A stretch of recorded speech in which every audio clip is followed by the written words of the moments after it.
And do you think he is going to, because as you said, there's a bit of a divide between what the markets think are going to happen, and I guess what the Fed and Powell think he's going to do. So do you think, yeah, well, I guess where do you think it's going to go? So I think that since the day of December the 14th, the actual day of the pivot, when the markets went, woohoo, we're going to 7 rate cuts. It's going to be great. Every single one in 2024. I think they have since dialed back their expectations. Now we're closer to 4, if not the 3 that he communicated again on 60 Minutes, saying it's just going to be 3 in 2024. Maybe we see the first rate hike in May. It might be as late as June.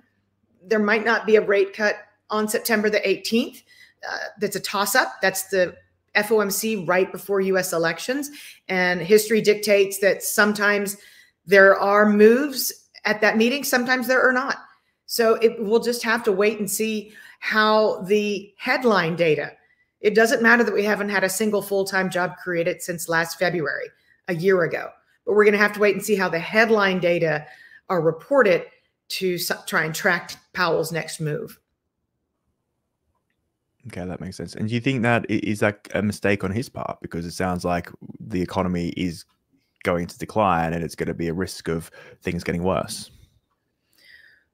Well, yes and no. And I'm not trying to make excuses for Powell, except to say that he really is determined to put a dagger through the heart of the Fed put. He can't do that unless he holds on for longer than anybody expects. He can't do that if he starts to pull back from shrinking the balance sheet. He really does have to press on in order to buy himself time to move forward with some more strenuous regulations being imposed on the conventional banking system that then bleed into stronger regulations for the non-banking sector.